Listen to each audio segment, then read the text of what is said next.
It's Friday night on Twitch, 8:30 p.m. for us tonight. That means it is Pursuing a Passion. Now, generally, we do a lot of reviews in this space, and we talked a little bit about doing a full review of the Mordenkainen Presents Monsters the Multiverse. However, I'm still looking through it. I haven't completed it yet. So we're not going to be doing a review. We thought we'd just chat because that's what the label on the channel says anyhow, is tonight is just chatting. So we figured we've only got a half an hour, so let's just chat about some of the stuff that's going on. And you had mentioned a little bit about talking about ReaperCon. I did because I know within this last couple of weeks they've been working on getting together classes. And I know that you had some submissions and you saw a list. So on GrowTix is where the ReaperCon tickets are. That's where you can sign up for your classes as well as the badges for ReaperCon. So ReaperCon is an annual convention that Reaper Miniatures puts on just for hobbyists.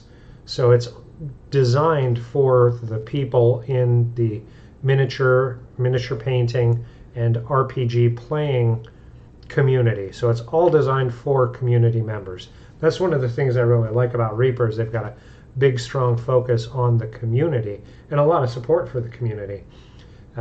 Just as a quick call out, I know this week they're in Dallas, Fort Worth doing a paint and take. John had posted a lot of images online on Facebook and that's a Instagram. Board game. Yeah, that's all designed for board game and just a board game convention that he was there supporting with the paint and take. But a pretty cool aspect for the GrowTix site for ReaperCon. I know the cameras aren't on, but when you go to GrowTix, it's just ReaperCon, all one word. And you can see the dates, September 1st to 4th. So right over Labor Day weekend, and annually now that they do that. So yes, I put in to do some classes along with a lot of other artists. I guess they had over 100 submissions, they were saying, on Reaper Live. I did not bring in my notebook with my classes. Maybe you should go grab it. And I will talk a little bit about some of the stuff I do. Okay. While we're at ReaperCon, just because up until last year I hadn't done any kind of mini painting or, painted other stuff, done some ceramics. But I tend to like the bigger items when you're painting them. Now, last year I did not take any classes. I did, however, do a lot of stuff at the paint and take. And that was actually a lot of fun because it really is just, you sit down and they've got a bunch of minis on the table, all different kinds of paints, paintbrushes, basing materials, pretty much anything you could possibly want. And in addition to being able to just sit at the tables and paint, they have some fun games that they do too. One of it, I don't remember, is it Sophie Says? Sophie Says, I think, was probably my favorite. For that one, they have a tote full of fun, is the best way to describe it. And I saw them doing things like running through the bar while painting. Put your left hand on the person to your left while painting. So you have to coordinate who's going to hold your miniature while you're painting. They had one where they had to wear the big foam fingers while they were painting. So, in addition to the classes where you get that serious element, there is a lot of fun that goes on with things like the paint and take.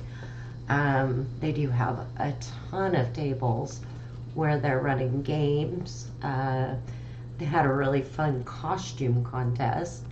So while Joe was doing his thing, I was spending a lot of money on minis, doing a lot of enabling, and enjoying the paint and take section. Very, very, very much so. I would absolutely say that's one of the appeals, is that I sat with there were a lot of kids in the paint and take area. Yeah, a lot of kids. And the kids are really, really welcome there. So it's just kind of a fun thing that you can get everybody to do, and it's pretty relaxing. Yeah, very much so. So yeah, classes. So far, the classes that I'm going to be teaching are seeing red, yellow, and black. So red, yellow, and black for a lot of miniature painters are the three most challenging colors to paint. And I've gotten a lot of good insight and tutorials and learned a lot on how to paint reds, yellows, and blacks really well. And so that class is all designed to just show good ways to paint those colors and make them look really strong and vibrant and have a lot of contrast, which is one of the challenges most people have, is not having enough contrast in their colors. So really focusing on how you can add contrast, keep your colors vibrant, and really make those colors stand out and look good on miniatures. I'm thinking, just me, that you need to take a class on using pastels and bright colors. Everybody that watches your stuff knows that's one of your challenges for yourself for this year. Yeah. But I'll give it to you, the red and the yellow are pretty decent. Yeah. So another one I have is blending. So blending paints can be very challenging. A lot of painters, myself included, when I first started, having good smooth transition is a daunting task, especially when you're painting yourself, because you know where those transition lines are, so your eye immediately spots and sees them, and it can be very frustrating. So blending is an aspect that a lot of people have challenges with. So I've got a feathering process that we're going to go over, as well as a blending tutorial for proper paint, oh my gosh, the word just escaped me, proper paint opacity for blending. So blending is going to be another class that I'm teaching. Excited for that one. The next one is luscious locks, painting hair. Painting hair. So a lot of people have challenges with hair as well, and myself included. Hair on top of the head. Myself included, when you're painting hair, it can be a very challenging piece. I know my lights aren't on, so I can't show, but this one here has not yet gotten the hair. We're going to be hit the light because it's so bright. So we're going to be working on hair in the studio as well, and really just looking at the process of painting hair. I wish I had a good example here that I could show, but that's okay. I don't think you have anything close. Yeah, that's okay. I need to get my Angelica Fairweather here. So painting hair, one of the biggest challenges people have with hair is highlighting is not the challenge, it's underlighting. So hair is a lot more translucent than skin or metal or fabric. So knowing where to put the proper highlighting and shadows can make the difference in making your hair on your miniatures really stand out and look really vibrant.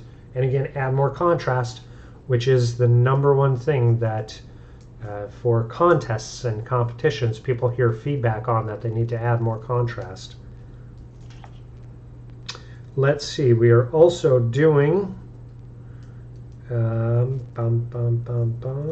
making noises, cleaning, pinning, prepping, and preparing Bones miniatures. So we're going to talk a little bit about the boil technique. We're not going to be able to do it, of course, because we're in a classroom, and I don't think they'd want me to bring a big boiler or anything What there. about steno things? I thought about that, but I don't think I'll be able to get the temperature up to a rapid boil. I think you would if you did a small enough amount of water. Maybe. And a metal, like a metal measuring cup. Maybe. I don't know. I'll have to think about it. But bones, especially as they continue to progress, the smaller 28 millimeter miniatures don't require as much boil. But if you're going with any of the bigger ones, storm giants, ogres, even some of the bugbears still require boiling. And then just talking about proper ways to clean up mold lines, because mold lines on plastic can be a little bit more challenging than metal. So last year I did the same class but focused on metal. This year we're going to focus on bones because that is definitely what the majority of people are painting. So proper tools to use to clean up mold lines, how to get to stubborn mold lines, how to cover up mold lines if you happen to miss them, and how to do a boil technique so you get good straight miniatures ready for paint. As well as, of course, my big piece on make sure you clean up your miniatures with soap and water first to get all of the release agents off the miniatures. So that's going to be a fun one. So that was something I noticed at the paint intake last year, is that you get a lot of people that come up and they like touch and they finger and they twist and they turn, and then you go to paint it and none of the paint sticks to it. 100%.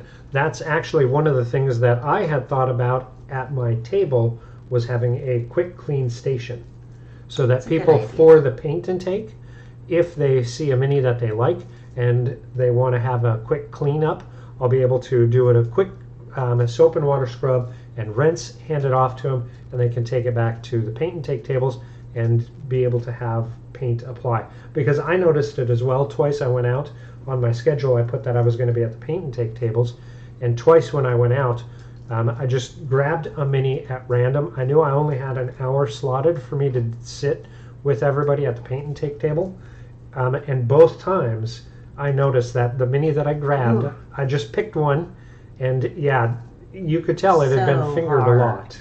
Yes, and you know, that's the paint intake is a really great thing. I mean, 100%. I would not have probably done much painting if I hadn't had, and that was something that killed a lot of time for me. Yes.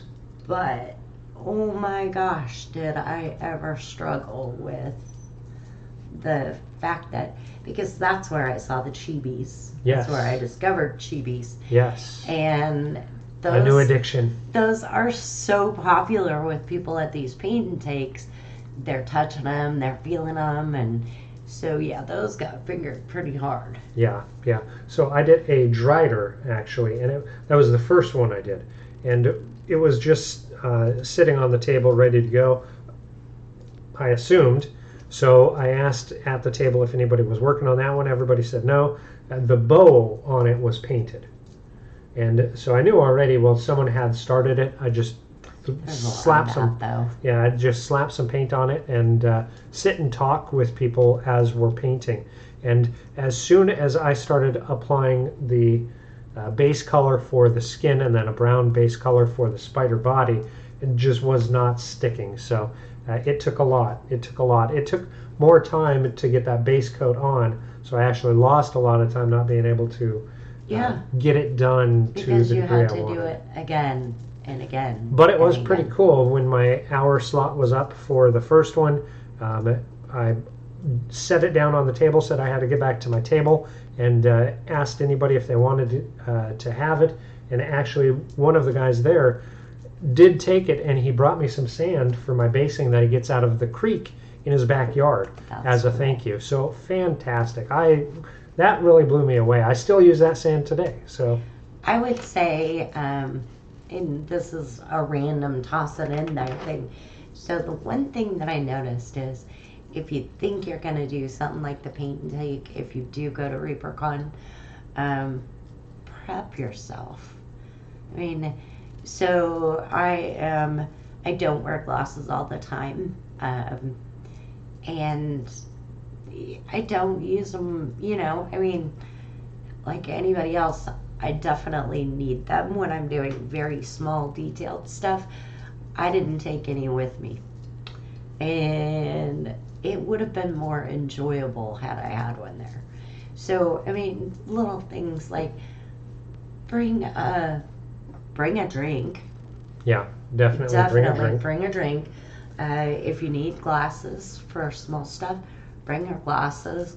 I've never met a more accepting community where it didn't matter what you were wearing or what you looked like, and it was just everybody just sat and painted and talked, made a lot of friends that way. So Yeah. that would be my one call out is if you do decide to go to ReaperCon and take some of these classes, definitely sit down and do a little bit of the paint and take.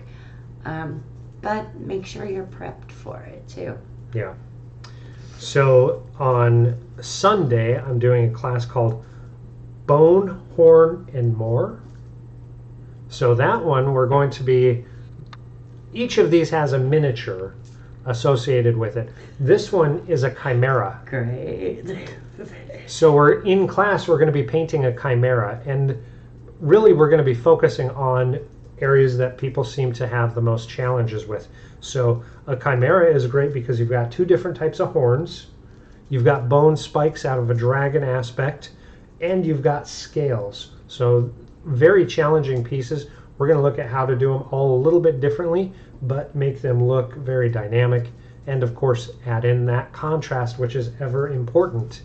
So Bone, Horn, and More on Sunday with a chimera as a miniature. That's okay. You know what I'm going to do? I'm going to do paint and take, and I'm going to teach people how to do stone. Stone, yes. That's something that I actually have a knack for. So here's just a quick rundown. I've got one more class. I've been saving it for last. So Thursday is when I'm doing the seeing red, yellow, and black. So that one we've got a miniature that actually has 3 fabric aspects that we're going to do. The tabard we're going to do in yellow. The tunic we're going to do in red, and the cloak we're going to do in black. She's a fantastic sculpt also in bones. For the basics of bones, for the cleaning up, we're going to be using the same one. So people can utilize that miniature in a couple of different ways. Which class is that? Which one? Which day is it? Oh, so both of those are on Thursday. Gotcha. And then Friday, we're going to be doing blending and contrast. That one is also going to use the same miniature. So I tried to keep it as consistent as possible so people don't have to utilize a whole lot of supplies. Of course, Reaper is going to supply the paint. All you need is, for some of the classes, a miniature, and you want a good sharp brush. So in my class recommendations, I say I'm going to be using a size 1, but it's the one you're most comfortable with a good sharp point. And then in the Luscious Locks, we're doing a female sorceress. I don't remember the numbers off the top of my head, but a female sorceress with this long flowing hair that's got a lot of character and a lot of ways for us to highlight and shade and everything. So it's a good sculpt. Now Saturday is the class that I'm really excited about. It is called I See You, Painting Eyes. And for this class, you actually don't have to bring a miniature. Yeah, because I know you plan on buying that one. So I've already got the miniatures, and they're going to be base coated and mid-tone. So they're going to have just a flesh tone, so their clothing and everything isn't going to be done, but it's really designed to work on eyes. A lot of people have challenges with eyes for 28 millimeters. We're going to do just a very easy process to get good results that look actually really good, especially if you're just using them on table. I would say they're a step above what you would see on a table. And it's a super easy process. The plan is we're going to do it once on cardstock at a larger size, just so people can see kind of how the flow goes. And then you're going to have your first miniature. You're going to watch me do it, and then you're going to do it. I'm going to come around and just talk to you, make sure you're comfortable, talk about any challenges you have. And then we've got a second miniature that I'm going to do, and this one, depending on how the class is, we may look at doing a little bit more with it, possibly adding a little bit more detail to the eye. But it's really going to depend on the class and how everybody does in it. And then the class,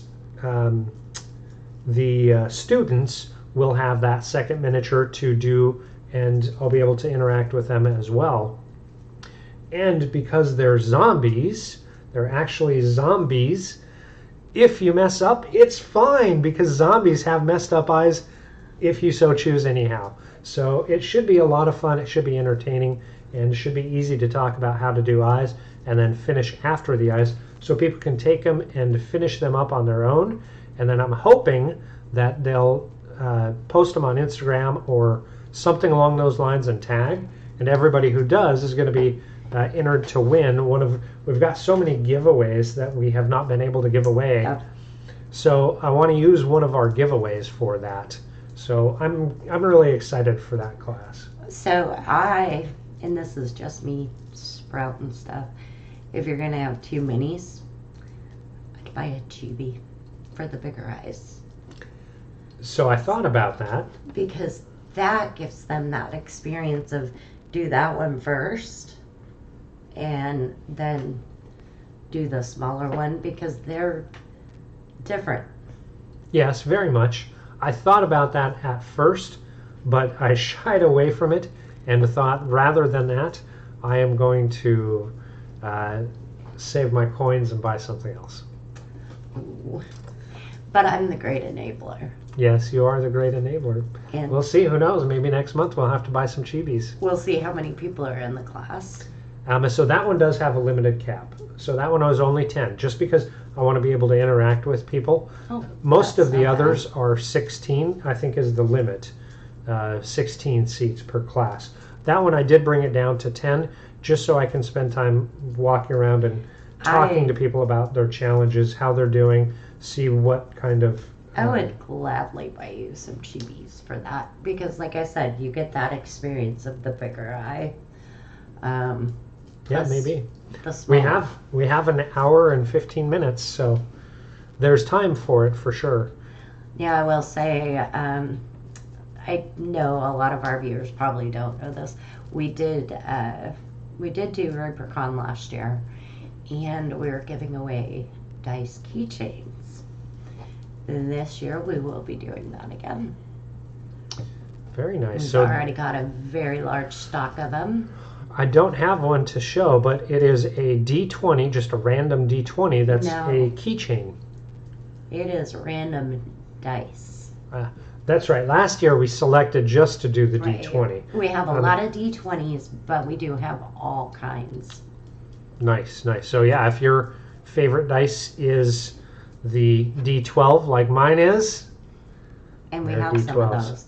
I think I've got, honestly, at this point, I think I've got about 200 done, which is a lot of dice. and last year we didn't know what to expect, so we brought a very small amount, and we kind of managed it by having people enter to win. And then at the end of each day, we would draw names for the giveaways. It worked out pretty well. Yeah. But yeah, we just didn't know what to expect because, of course, there were still things going on with the pandemic, and it was our first in-person ReaperCon. So the year, And that was a last moment thought. yeah, too. the year prior we did the Reaper Virtual, and did some classes on there for prepping tabletop miniatures. We did dynamic basing, we did blending and contrast, and one other one I can't remember what now. But it was that was a lot of fun too. But yeah, the ReaperCon itself, I'm really looking forward to. Yeah, and yeah, definitely. If you get a chance, if you do decide to go, definitely stop by because, again, I don't know how many we're giving away this year. I know we've got a lot of them done, but we will definitely have those. And I know you'd like to take the time and sit and talk to people and Yeah, so last year on Artist Alley, of course, it was a challenging year anyhow because of the pandemic. yes. Not as many artists were able to make it. But yeah, I really enjoyed. I sat there and I'd tell people to pull up a chair and paint with me if they had time. We had a schedule out there so they could see when I was going to be in the paint and take, as well as when I was going to be in classes. Of course, there are moments that I have to step away and to take a breather and everything. But yeah, a lot of fun. I love engaging with people, talking about what the challenges are, what the, any way that I can to help, because that's the way this community that Reaper has built really works. So it's super exciting. And if you watched Joe do some painting, one other call out is he will have a lot of miniatures there that you can look at. So yeah, pre-painted, sealed, ready to go. Definitely, if there are particular ones that you really want to see, call it out. Let him know. I mean, we can try to make sure that we get those out there, and those are part of what makes the trip. Otherwise, there will definitely be another media source with lots of pictures. Yeah, we do post onto Instagram regularly.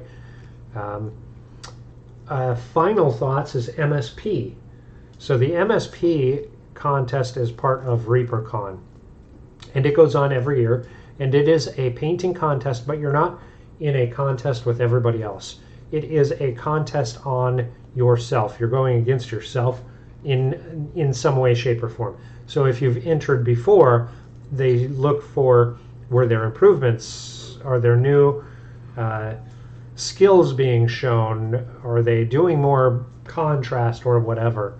But you're not being ranked against each other. Right. You're just being ranked on your paint and a little bit on display. All the rules are on Reaper's forums for sure, and a lot of information on how they judge and what they judge on and everything can be found on the Reaper forums. Well, and there's more there's a lot of categories. Yeah, a lot of categories. It isn't just 28 millimeter Reaper. You can enter all different kinds of miniatures. You can do dioramas. You can do CAV vehicles, historical, a lot of miniature painting categories.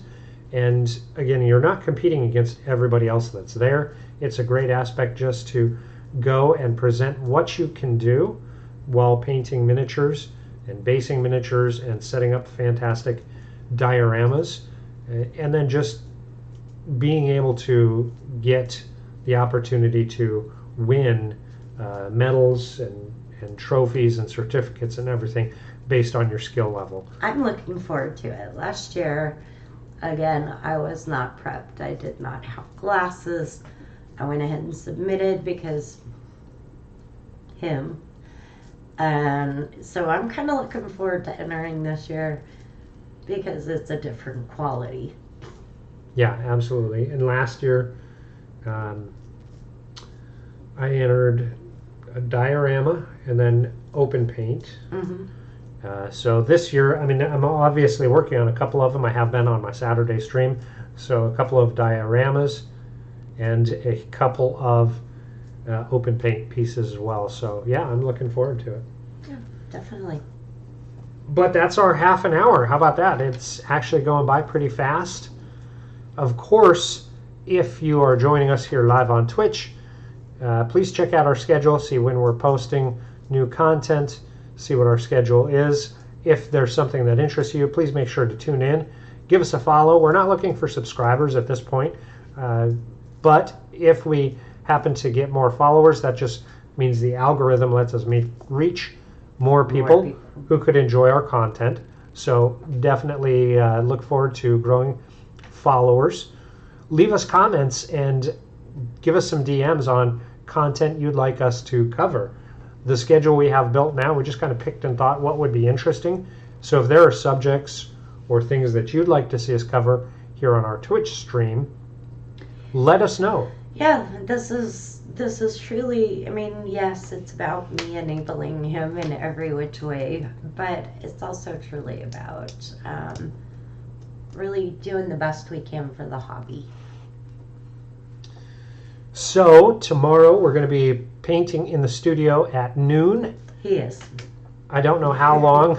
Last week I think we did an hour, like an hour 15. It really varies based on what's going on. This is a holiday weekend, so who knows. But I hope you join me tomorrow, 12 Central Standard Time. Just bringing it to life. We're going to be slapping some paint on miniatures, talking about several of the subjects that we're going to be covering in ReaperCon classes, and hopefully helping everybody else get inspired to sling some paint and look forward to helping grow, share, and build up the community. Until then, make sure you stay safe this holiday weekend, and don't hesitate to let us know where will your adventures take you. Bye-bye.